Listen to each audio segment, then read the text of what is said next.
Good afternoon. Good afternoon, and warm greetings to everyone here and online. My name is Dr. Isam Vaid, and I'm serving as the current chair of the CDC Emory Alumni Employee Association, proudly representing over 1,500 Emory alumni at the Centers for Disease Control and Prevention. It is our pleasure to bring together two vibrant leaders for a fireside conversation about protecting health, improving lives, and moving public health forward. Dr. Cohen, you are our esteemed CDC director. And Dean Fallin, you are a remarkable public health leader at one of the top schools of public health right here at Emory University. Number 3, in fact. Thank you to you both for making it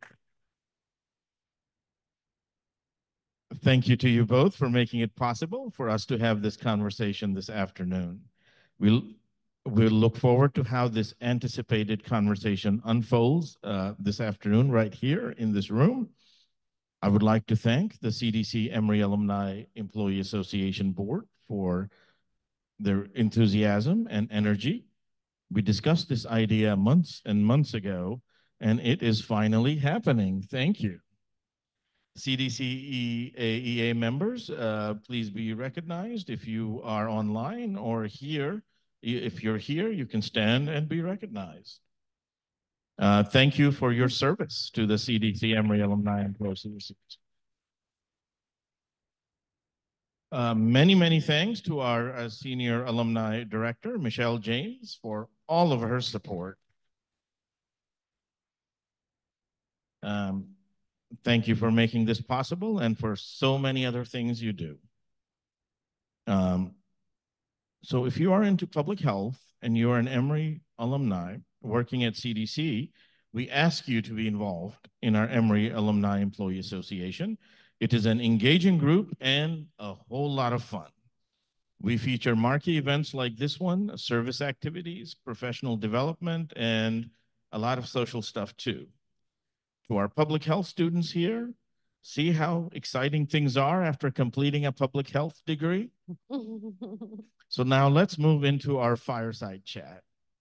Dr. Mandy Cohen is the director of the U.S. Centers for Disease Control and Prevention, the administrator of the Agency for Toxic Substances and Disease Registry, and one of the nation's top leaders in public health. Prior to joining the CDC, Dr. Cohen led North Carolina's Department of Health and Human Services, where she was lauded for her outstanding leadership during the COVID crisis and her focus on equity, data accountability, and transparent communication.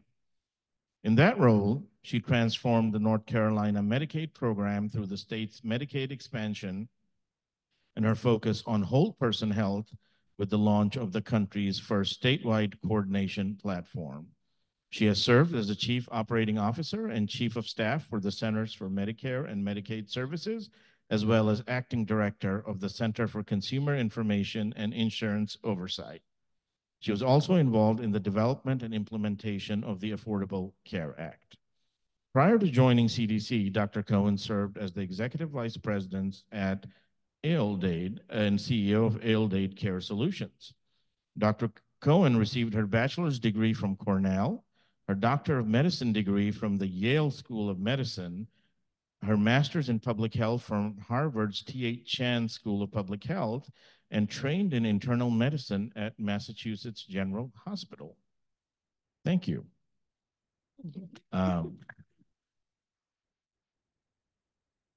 Dean Dr. Daniele Fallin is the James W. Curran Dean of Public Health here at the Rollins School of Public Health.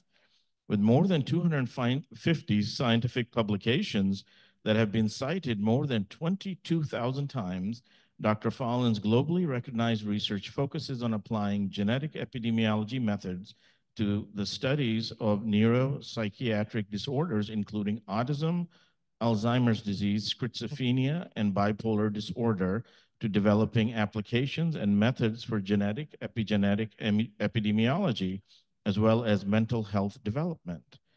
Dean Dr. Fallin has led multiple CDC and NIH-funded projects regarding how environments, behaviors, genetic variation, and epigenetic variation contribute to the risk for psychiatric disease, particularly autism. She led the Maryland site of the study to explore early development SEED and the early autism risk longitudinal investigation early for over a decade. She was also the inaugural principal investigator of the Be More Healthy Brain and Child Development Study, HBCD. Given her commitment to public mental health broadly, Dean Dr. Fallin also co-led the Maryland Poe Center for Workplace Mental Health and continues to be engaged in workplace and school-based mental health as key tools for promoting population mental health. Prior to joining the Rollins School of Public Health, Dean Dr. Fallin worked at the Johns Hopkins Bloomberg School of Public Health for 22 years, where she served as the chair of the Department of Mental Health. Sylvia and Harold Halpert Professor, Bloomberg Centennial Professor, and held joint appointments in the Bloomberg School's Department of Epidemiology and Biostatistics and the Johns Hopkins School of Medicine Departments of Medicine and Psychiatry. While at the Bloomberg School, Dean Dr. Fallin directed the Wendy Clagg Center for Autism and Development Disabilities and previously served as the director of the genetic epidemiology area within epidemiology prior to becoming chair of the Department of Mental Health in 2013. So without further ado, Dean Fallin, I will turn it over to you to get this fireside conversation started. Over to you. Thank you so much. This is working, right? Yeah. Thanks for the very kind introductions. And I am just thrilled to get to sit here with Dr. Cohen and with all of you and have a conversation about what many of us are so passionate about, which is public health in this country and across the globe. So thank you to Dr. Cohen for agreeing to spend some time with us today. And thank you to the EAEA for arranging and organizing this event. We have a long-standing special relationship between the CDC and Emory, and particularly between the CDC and Rollins. And I feel very privileged. I've been here about 2 years now to get to learn a new layer of those relationships really every day. There are just so many ways in which we interact with each other, and many of you who spent time at Rollins and now are at the CDC or vice versa are testament to that. So thank you for being here, and I look forward to our conversation together. So I'm going to start with what was already mentioned in the intro, and that is that we know CDC is working hard to protect health and improve lives. And when you think about protecting health and improving lives, I know you've thought about an agenda for CDC, particularly right now in 2024 and beyond. Do you want to just set the tone for our discussion by giving the highlights of some of that agenda and what you're prioritizing? Sure. Well, first, it's great to be here. Hi, everyone. So fun to walk from my office to this event. So literally out the back gate and over here. So it's great to be here, and particularly to hear about the growth in the school over the last number of years. And congratulations on moving from 4 to 3. That's exciting. So, yeah, so I'm excited to talk about what we're doing at CDC. You know, look, we've been through a lot in the last number of years, and we've all learned a lot. And the world is different today than it was in 2019. And thus we in public health, and certainly we at CDC, need to be different. We need to meet that moment. And I'm so honored to be able to lead CDC at this new sort of chapter for public health. In a way, folks are aware of public health like they've never been before. Sometimes that's good. And so, you know, but I think it is requiring us in this moment to recognize that there are health threats at our doorstep. We have more tools than ever before, but we also have to be really focused and prioritized on what we're doing. And so we certainly have a core agenda at CDC. We're really focused on 4 things for 2024. And the first is not going to be surprising. The first is being focused on being able to respond to any health threat. So like being ready is our first priority. And whether that's an infectious disease threat or the fact that we're losing 100,000 people to overdoses, those are all threats to our health. And we need certain core capacities to make it possible for us to respond, right? We need the data to have the visibility to respond. We need the laboratory infrastructure to have the diagnostic capability, again, and the visibility to respond. We need talented people, right? So thank you for all of the work you're doing to train up our talent. That we need folks that are focused not on just on the good ideas, but on the good execution as well. And then we need the response capability. We need to be able to deploy rapidly. And so those are 4 words: data, lab, workforce, and response. It's a lot of work, a lot of work in those 4 words. And we want to do that in a way at CDC that is disease agnostic, threat agnostic, so that no matter what comes at us, we'll be ready. Because we don't want to get caught off guard. And that's here in the United States or globally. So we're doing a lot of work to be ready to respond. Second, we are focused on improving mental health. And this is right up your alley, Dean, Ellen. So, we're in that first area of being ready to respond. I hope CDC is at the front of the table. We are the quarterback of that work for the US government, for the world. Improving mental health, though, is where CDC is really a wonderful team player. We bring data, expertise, best practices to bear to make sure that we're helping everyone around the table that has some piece of improving mental health to be able to give them the tools to make a dent in this hard problem. So we are particularly focused on reducing overdoses and reducing suicides and bringing our data again and expertise to bear there. Third priority is on supporting young families. And if I think about how do we really become the healthiest individuals, families, communities that we can be, it starts early, right? Our lifelong patterns of health start early on, and we need to make sure that no matter what zip code you are in this country, that you are getting off to the best start in life. And that starts with mom having a healthy pregnancy, and it starts with our kiddos getting the nutrition, the vaccines, and the loving developmental support that they need.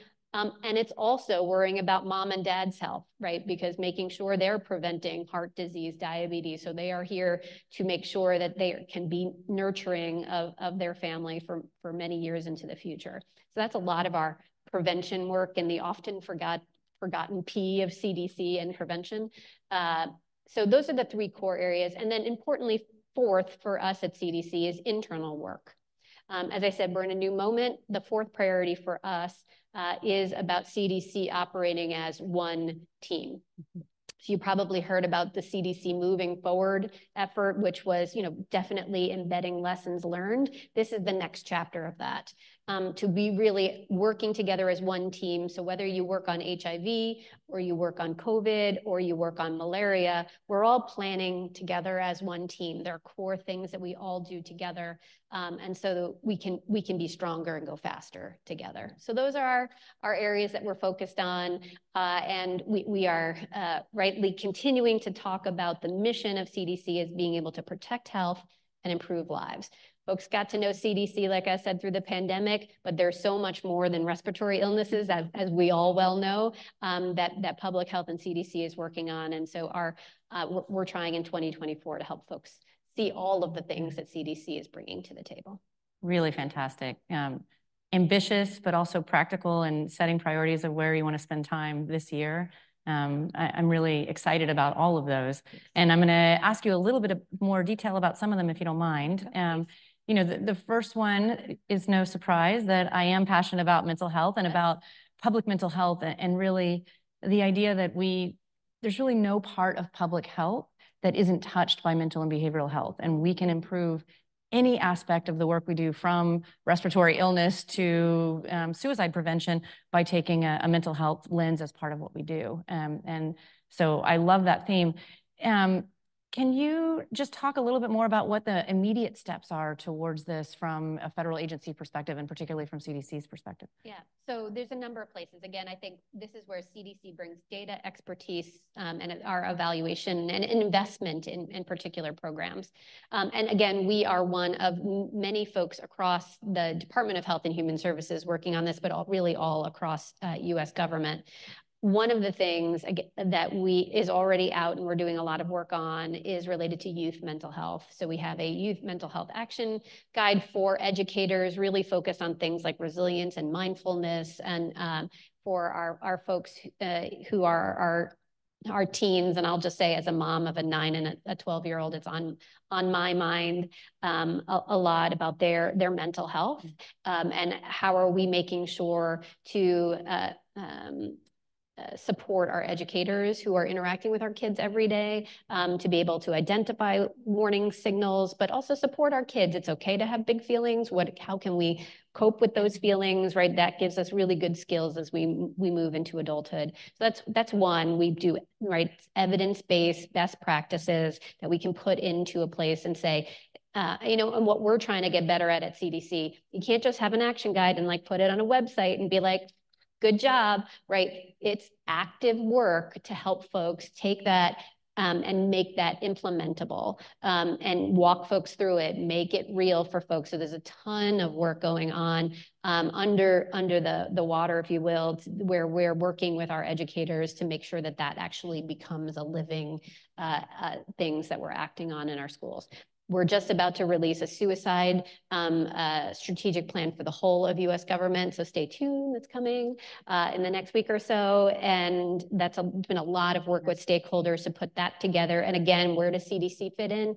Data, best practices, evidence, and investments in programs that we can bring to bear. And again, that is a multi-sectoral place. So those are the kinds of places. There's more. Overdose is a huge space where we're working hard. Again, millions of dollars that we've put into states and local partners so that they can have the evidence to understand where overdoses are really happening. So it's not just saying, okay, we're having more overdoses. What zip code?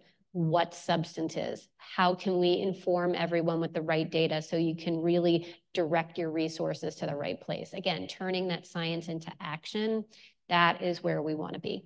Yeah, that's great. I think that ability to visualize in real time where substances are being used and to understand what the right infusion of strategies would be that was specific to those areas is great. We know and have tried to do this in infectious disease for a long time, right? But I think it's really important to be able to do in these other areas of public health. So that's really wonderful and exciting. And I didn't know about the new fully federal collaboration on suicide prevention. I'm so excited. Stay tuned. Yes. Teaser. That is really great. And we will be there to help in all ways that we can, for sure. So one of the things that you've mentioned a couple of times already then is data and the importance of data. And, we as a School of Public Health with researchers and educators and practitioners grapple with the challenges of data all the time. How do you get data that's actually useful? How do you get data that doesn't talk to each other from different sources? How do you protect the privacy of data? All of these things. In your role now at the CDC, and I know you have a whole career of experience thinking about this, what are some of the major barriers? And so what are you planning to try to address those barriers?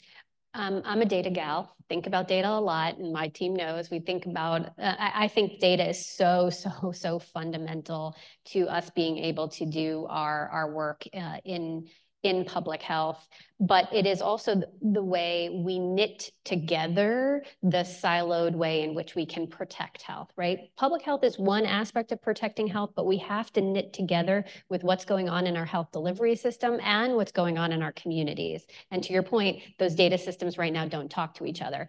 And we in public health cannot sit siloed over to the side and build our own special snowflake data systems. They have to get integrated into the health delivery system. And that is the playbook that we have outlined and are moving towards. I was just in DC yesterday at the American Hospital Association, and I gave them 3 tasks around data that I said, please go back to your, chief technology officers and do these 3 things. And so that is really our playbook. One is we are trying to connect in every emergency room into our syndromic data surveillance. Again, this is anonymized data, to your point on protecting privacy, where we're able to see symptoms of what people are coming into the emergency room in real time.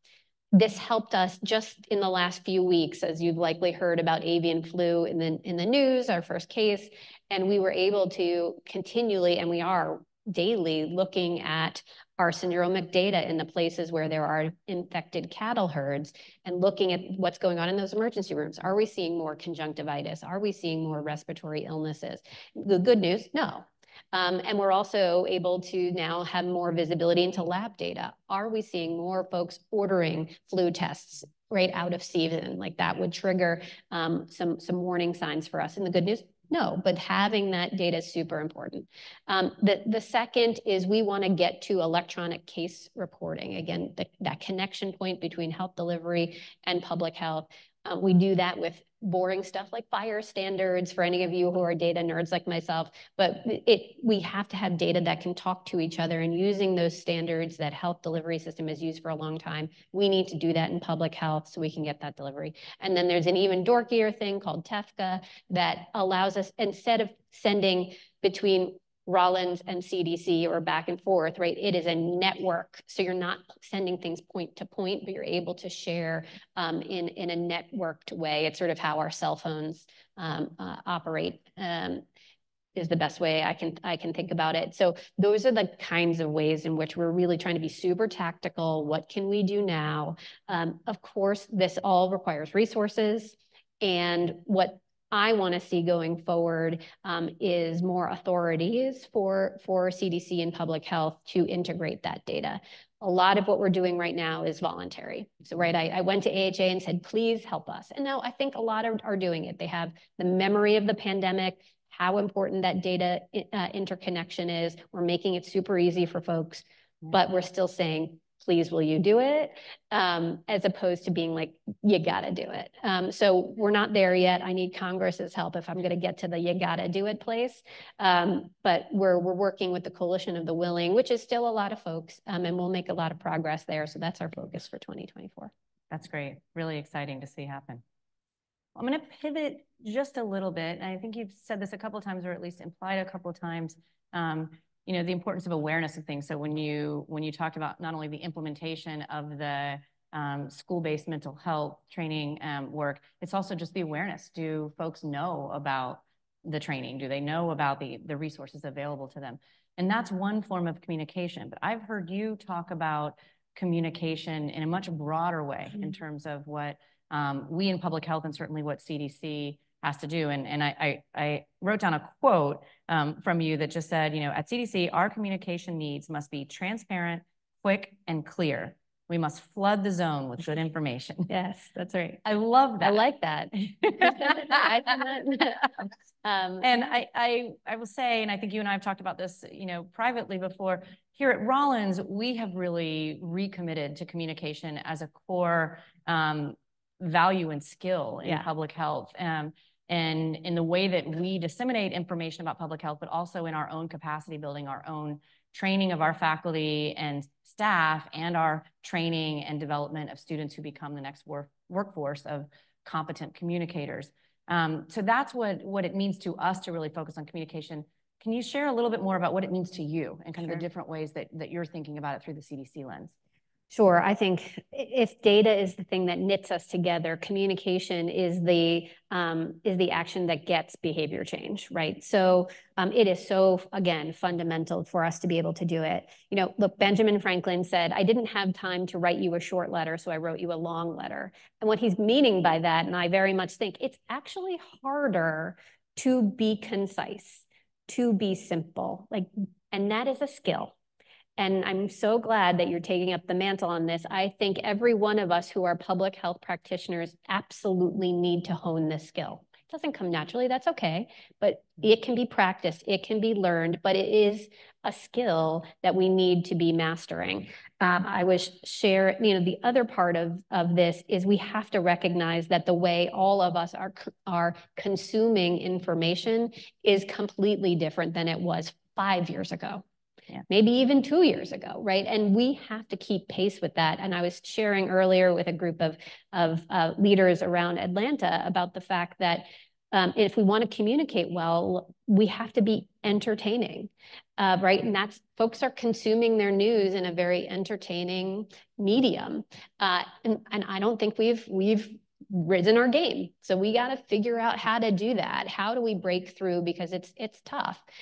So one is certainly to be accurate. Certainly we got to be timely and we got to be simple, but I think we also need to likely, cut into people's entertainment bubbles as well. And so that's where trusted messengers, different platforms. So we're really trying to think about different ways to do that. I love that you were saying in this new building that you have the ability for students to like just record a podcast or record something, right? I love that, right? It's honing your skills on doing that. So I hope you are starting to see CDC move in that direction where we're trying to communicate more quickly. In the next few weeks, what's going on? You're also going to see like a huge new overhaul of the website. We're going to really streamline a lot of the content. That's not everything. It's a piece of what we need to do, but it's a step forward. But I think those are the ways in which we are trying to communicate. And look, I recognize that a lot of the ways in which, in an academic side of things, the way you advance is to publish. You have more publications. That was an amazing, bio to hear.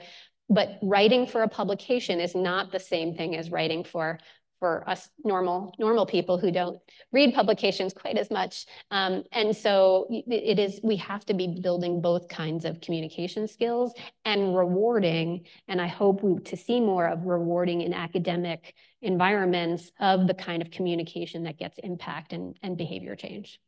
Yeah, that's great. That's a high topic when we think about what it means to be an academic and what it means to be promoted and things like that in an academic setting, and how to characterize your media presence and your other kinds of communication in addition to your science communication that is in the more traditional publication form, and how to balance those. Because you're absolutely right. We have to be able to reward it and champion it in ways that are meaningful to our folks. And I loved your point. We'll add to your quote, transparent, quick, clear, and entertaining. But I think you're right. And, for us, as we've been, I said the first part of our Rollins communication evolution is on dissemination of information in different ways. And our communications team is remarkable at taking, what could be kind of wonky information, making it into these like really cool cartoon-like or other kinds of things that are interesting and entertaining. And like, that's not a skill that I was ever taught, right? It's very intimidating to me, but it's really important to bring folks that do have those kind of skills to bear in this. Great. I love that. Great. Well, another thing that you talked about at the beginning in terms of priorities was a focus on young families. And I really love this because it brings together so many things. It brings together, as you mentioned, adult health, because adults are the ones caring for children. And so if we aren't taking care of ourselves, it's very hard for us to take care of our kids, whether we're talking about mental health or our physical health. And when we're talking about child health, we're certainly talking about pregnant people health right after pregnancy and then as early child development happens. So I love this kind of all-encompassing way of bringing that together. But as you know, in conversations here, and all of you, many of you who are Georgians, we have a particular interest and passion around maternal health because of the maternal morbidity and mortality prevalence right now in Georgia and around the South. And so that's something that we at Rollins and at Emory, and really hopefully building coalition throughout the state, have thought a lot about. Can you share a little bit about the CDC's perspective and activities in this regard, certainly with respect to Georgia and the South, but also national? Well, we're actually in Black Maternal Health Week here.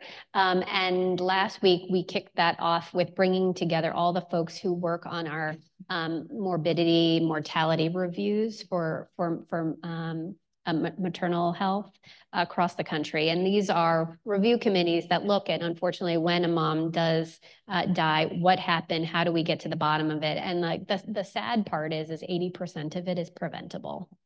And so when you start to dissect that and understand the different causes, there are certainly very actionable things that folks can do. Now, some of those, what has surfaced from those reviews has already changed in policy. It's really great. I think we're on the right track. So, for example, 46 states, I want to say, have now expanded Medicaid access for at least through 1 year. That was directly from data that came from those review committees.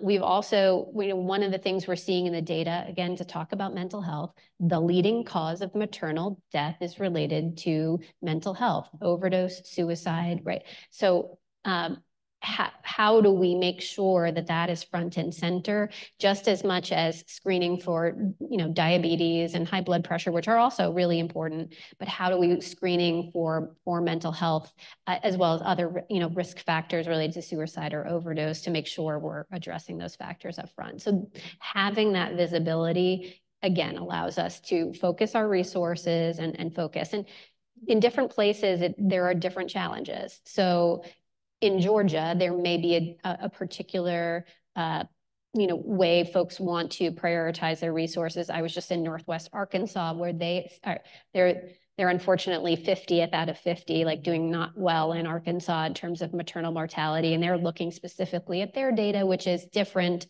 and how they're prioritizing. They actually have a lot more cardiac related mortality, and are trying to understand that. And what they can do differently. So that data, again, drives the action that we're seeing. Yeah, that's great.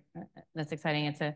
There are so many inputs and so many ways in which we can tackle it. I'm really excited to hear how you guys are thinking about it. I'm going to pivot a little bit. The CDC, and maybe we'll call it the CDC MP, because you said we don't forget the prevention part. Yeah. It certainly has a role in domestic health, but also has a role in global health, particularly in readiness and response, but really across a lot of considerations of global health. And I hear you've taken at least 2 international trips as director. So I wanted to ask you a little bit about those visits and what you learned, and then maybe we can pivot back to how that relates to things like preparedness for respiratory events and stuff. But I'd just love to hear more broadly about those visits and the kind of work CDC is doing globally right now. Well, CDC has an enormous footprint globally. We have 60 offices in 60 different countries around the world, and for decades have been building capacity globally so that their folks are able to identify, prevent, and respond to infectious disease threats, as well as stabilize, health systems, whether they're working on HIV and that through their PEPFAR work, or health security. So it's really impressive. It's actually a newer space for me, and I've had the opportunity to be in Asia, now Africa. I've been in South America, so I'm making my way around the world, and it's really impressive because you can see the direct link of how we are working in somewhere like Cambodia, where I was earlier this year, and how it is protecting health here at home. So I went to Cambodia because they had 4 cases of human avian flu. And sadly, 3 of those 4 folks had severe disease and died from avian flu. 1 was a younger child who recovered. But you can see like serious disease coming from sick poultry, but that never spread beyond. Good news is that in Cambodia, we've been investing in systems for decades, building trust there with partners on the ground. So I went to a busy bird market where they're swabbing ducks and chickens in the chaos of this bird market, and then literally take out of their pocket a sequencer and run the sequence right there. Like it's awesome. Really cool. So cool. And then, you can see, you go, 2 blocks away where the lab that CDC has been investing alongside the Cambodian government They're able to sequence, a clinical sample that came from their hospital within a few hours and have a diagnosis. Because again, that allows you to do the quick contact tracing, the quick interventions that folks need. And then CDC, what I love about their work, it's not just let us come in and do it for you.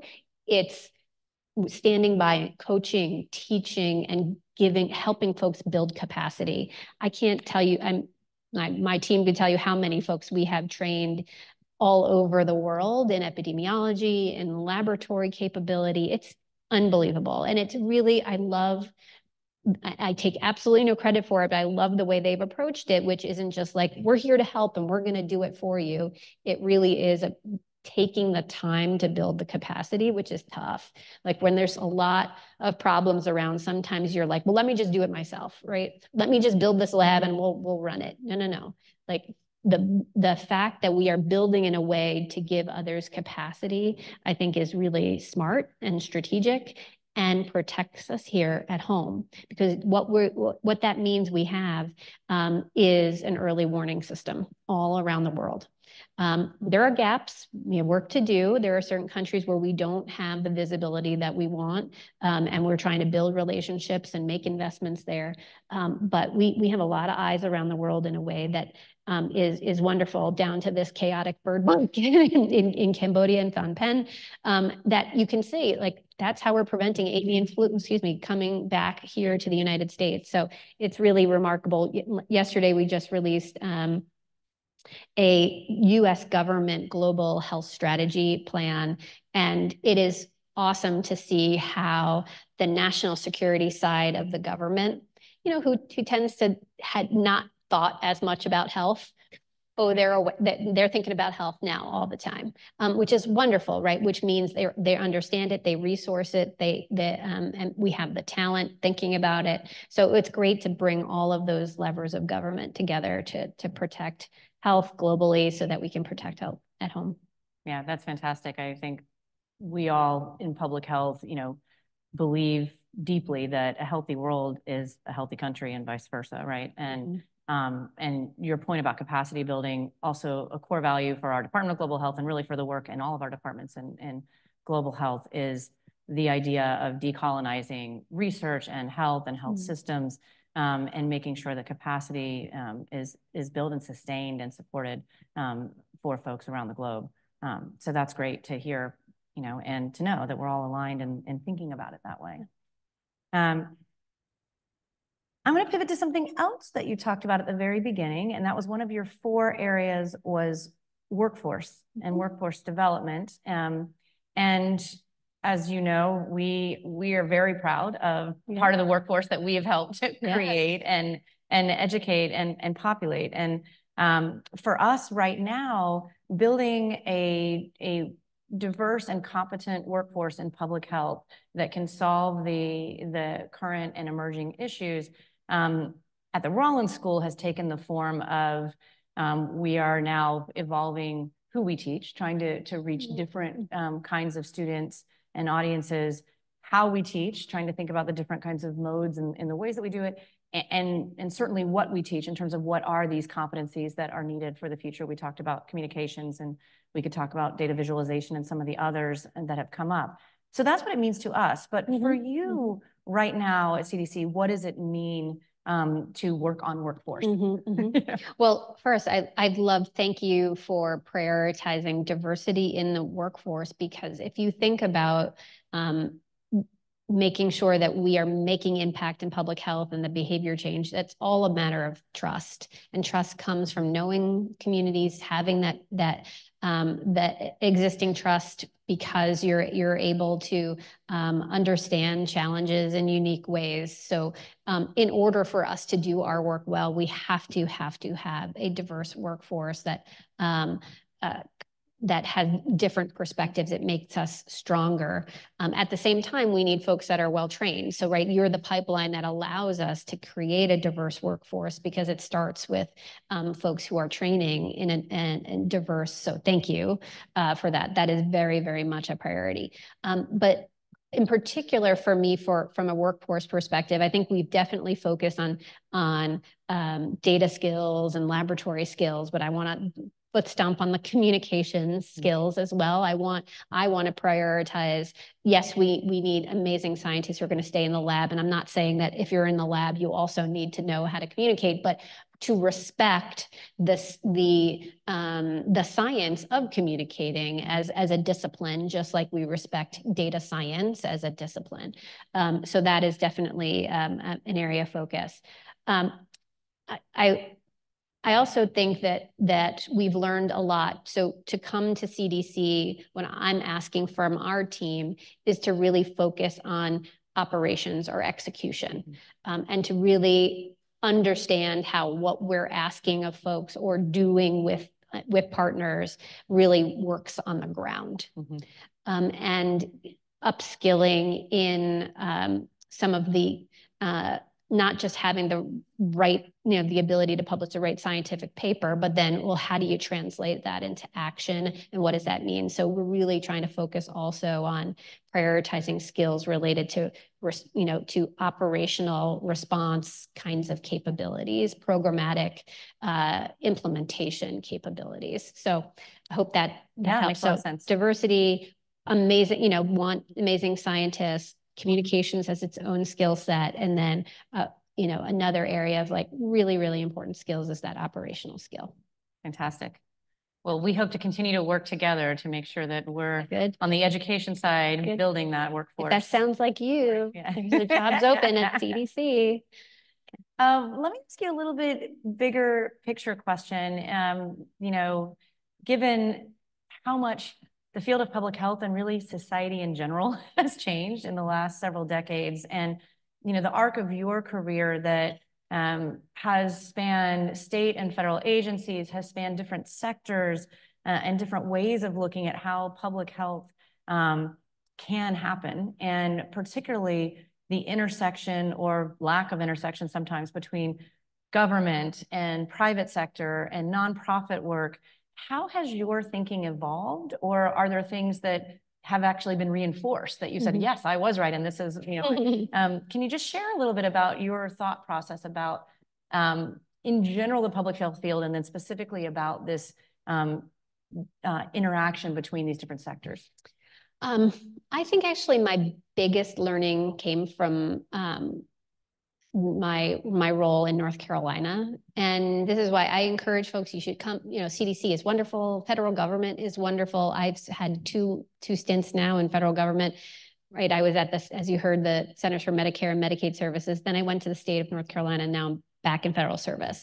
But what I love about being at the state level, and particularly my role there, was the opportunity to bring different kinds of disciplines together. So within the department that I ran, public health was part of it, but also Medicaid, mental health, early childhood education was part of our department, and then the social services, right? SNAP, WIC, and others.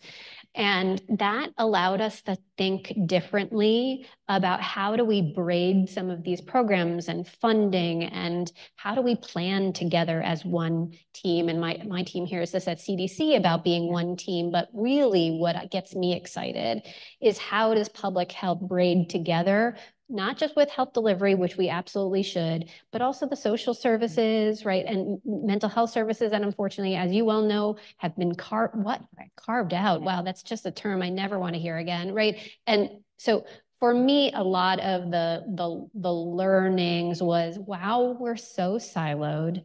We can often speak different languages. We hold ourselves accountable to different metrics. We can talk past each other in these meetings where we think we're on the same page, and then we just kind of miss each other in the night.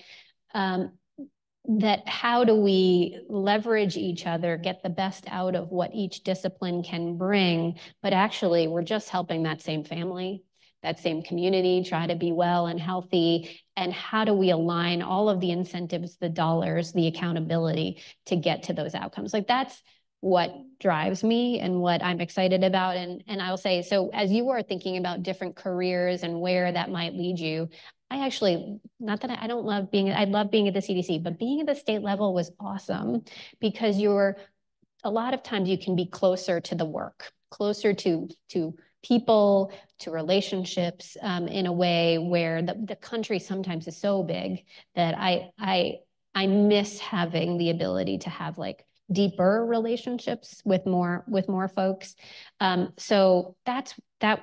The silos, gosh, can really keep us apart. But I've watched when you break those down, you can really do a lot. But it takes a lot of intentional work because there's a lot of bias to just how it's always been and inertia to keep you in the same place. But that's what's exciting to me. That's great. Yes, I mean, in this ideal world, I love that model. And then can we add like transportation? Sure. And oh, don't get me started. Absolutely. Right. And educate. Right. All of those. Yes. Well, and so I'm going to make another shameless plug for North Carolina and the work we did there.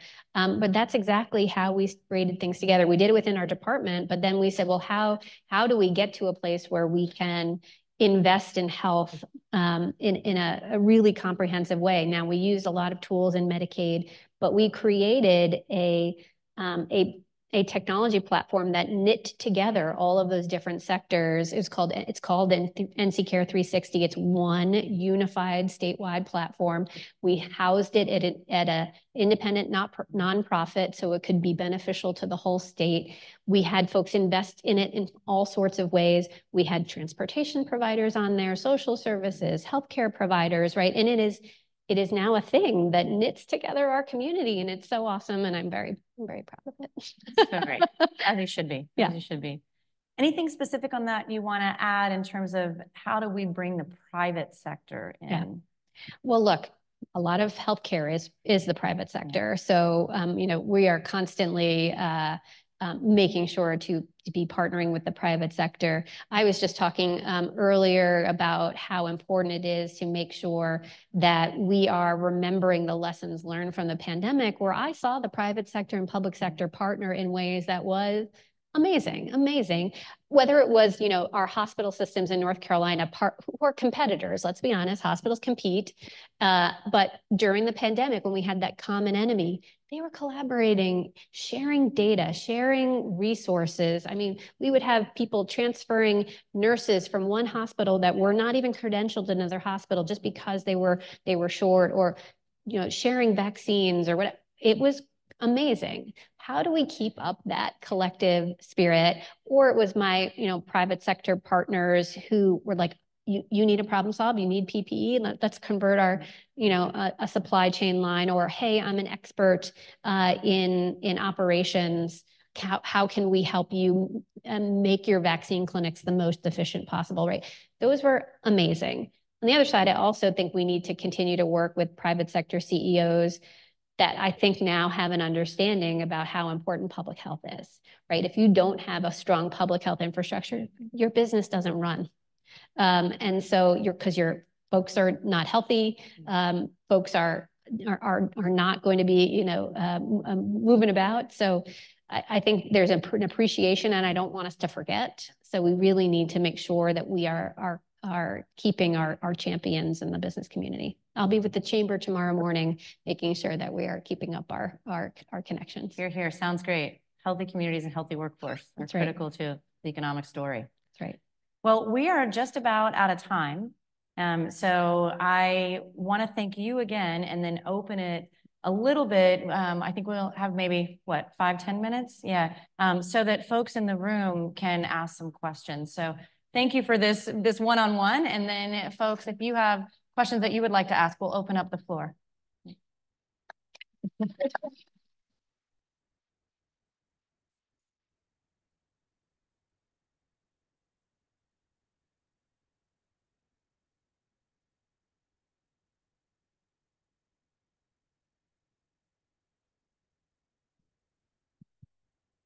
Yeah, hi, thanks so much for the insightful conversation.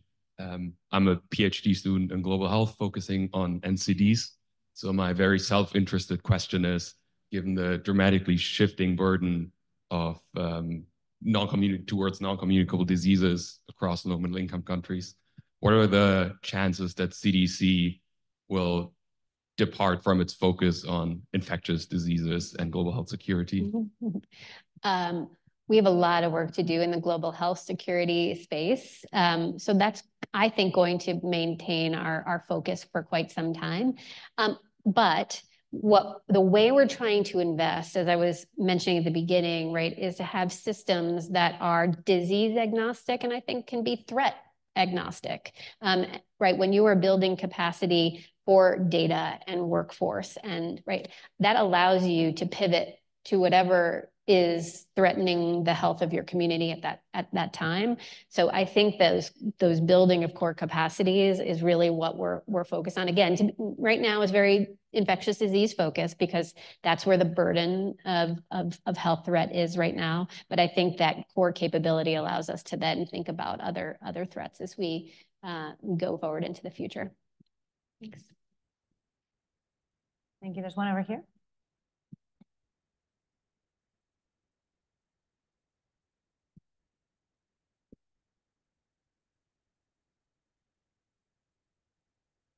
Hi there, my name is Isabella. I'm a second-year global environmental health student, and I was wondering, given that we just made it through COVID, in the next 20 to 50 years, what do you perceive as the biggest threat to America's public health and America's global health security? That's a big question. You know, look, we're continuing trying to prioritize threats. You know, look, I think if I was thinking about just infectious disease threat, the thing that keeps me up at night, obviously, is the unknown pathogen that is a respiratory pathogen with an even higher burden of mortality that impacts children. That's it. That's the thing that is a nightmare scenario. COVID was horrible, but could honestly have been worse, right? And those are the things that we are investing in to be able to stay ahead of and do. And look, I think we are in way better place. I think we're all tired, but I feel like there is a muscle memory. There are systems in place that allow us to do that. But when I think overall about our health generally, you know, and I'm now thinking just about the United States and what are our health impacts, right? Still, the number one killer is heart disease. Right. And so how do we think about, again, our focus on young families is in service of that, right? Because I know that your lifelong patterns of health are starting young, and like, how do we think about diet, exercise, adverse childhood events, all as precursors to what your lifelong educational attainment, health impacts, overall development are going to look like. So these are long-term things that we need to keep investing in. But I think if we're not attending to all of these pieces of health, mental health included, we're going to see those same dips in life expectancy patterns compared to our counterparts around the world, like in Europe and Asia and others. So, and you just look at what are we spending our dollars on, right? And so it goes back to we're very reactive. We pay a lot of money to react to problems as opposed to spend money to prevent problems. And so we're trying to make changes in the way we think about things, but it's a slow change. And so what worries me is that we're not going to change fast enough, and that we're going to be left behind. And I think we're falling into a pattern where we're going to expect there's going to be some magic pill that's just going to fix it all. And look, there's some new ones out there that people are trying.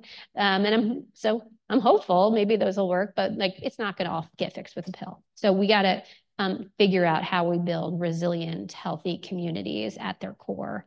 And so there's a lot of work to do. Now they're going. There you go. Thank you, Isam. I'm Tori. I work as a birth defects epi and graduated from Rollins right before COVID started. And so I've been at CDC through an interesting time. But one of the questions that family and friends, and I know oftentimes you say, well, does my mother-in-law understand it? So those kinds of questions come to us as people the folks in our communities know we work at CDC. I know that we've got this whole clean slate website kind of redesign priority happening. Is there a focus with Clean Slate to really identify the common misconceptions and misinformation that is out in the public on social media? I hear it a lot about birth defects. I know everybody heard it about COVID. What are the strategies to combat that kind of generalized misinformation that doesn't necessarily come from a malicious place, but just people are scared, people don't know what to do? Yeah. No, it's a great question. And I think misinformation is a big, big challenge. You know, one of the things that I very much learned and do believe is that we don't want to give misinformation oxygen. So you will never hear me repeat to say, this is a myth, and like repeat it in my own words. I won't do it. So, okay, if you're not going to say that is false, because that means I'm repeating it, how do you do it, right? So one is it goes back to this communication. Simple, repetitive, easy to understand communication. You got to be first, you got to be accurate, you got to be entertaining. And so how do we do that better? And then I also think we need to flood the zone.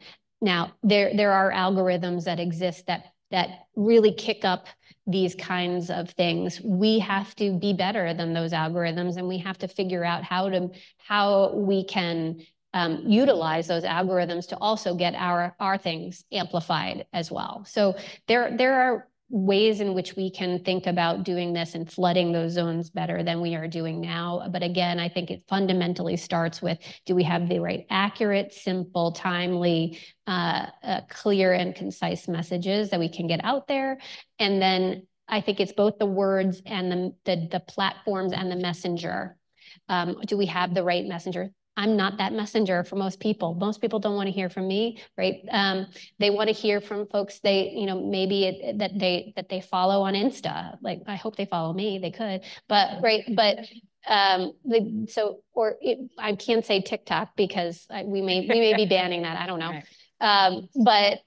But I will just say in North Carolina, when we were responding to COVID, I did a ton on TikTok. A ton, had to. Yeah, so we have to meet people where they are if we're going to get amplified, so we drown out the misinformation. And I do think people want good information, and they want. I know there's a lot in the news of like, oh, CDC and we can trust. I think there's some of it, but if you actually look at the data, there's a lot of trust in CDC. I'm really proud of that, and we're working to get it even better every single day. I'm proud to work there. I hope everyone who is there, and you're an authority. Like, the reason they ask is because you're an authority, and we need to lean into that. And that's a good thing. And so we're trying to get more folks in a place where they can be good communicators and be the trusted voices for their family and their community. Great.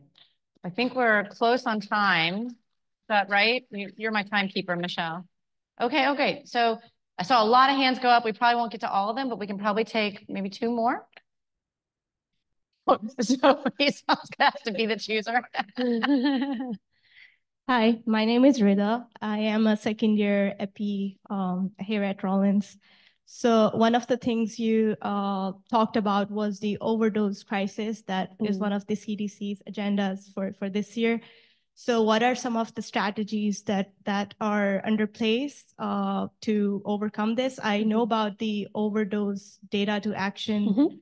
And could you tell a bit about like how to integrate that wholesome in the community, and in like what parts of the US is your focus on mostly? Yeah. So on overdose in particular, again, yes, the data is very important, and it helps each community when they're sharing data with law enforcement partners and others to say, here's where we're seeing more overdoses. That's where we need more intervention. But what we're seeing on the evidence side is that the most important intervention moment is if someone has a non-fatal overdose, they're in the emergency room, connecting them to care right in that moment with someone who has lived experience is a best practice. So that is a lot of the programmatic things that we are funding. I was just in Birmingham, Alabama to see this and our investment there. So again, we were able to do an evaluation to show not just at a time of overdose to connect to care. Sure, that could mean a pamphlet. No. You need a human being with lived experience to connect with that person in that moment and then follow up again, because they're not going to do it right in the emergency room, but it's going to start their thinking, and then you need that person to follow up and follow up and follow up.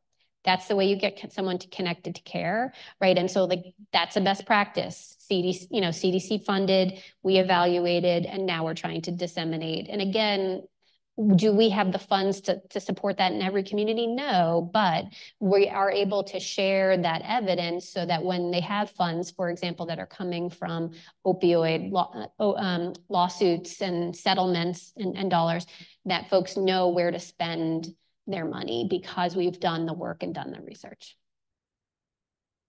Great. Okay, last question. It's coming around this way.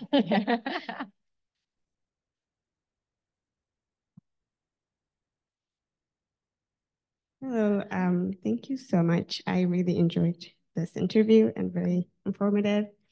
And my name is Malata. I am in the biostatistics department. I had a couple questions about, you mentioned that you're trying to collaborate with educators to kind of tackle the challenges of mental health in kids and students. I can imagine that it also takes a toll on the educators when there is this kind of other responsibility. What are the resources that you give to educators to help them navigate this? Yeah. Is one of the questions I have. The second question I have is, I am very much interested in using data to inform us to make better decisions, I guess, in decision making. What are some of the skills that you have found helpful in transforming data findings into informing Action. our decision? Yeah.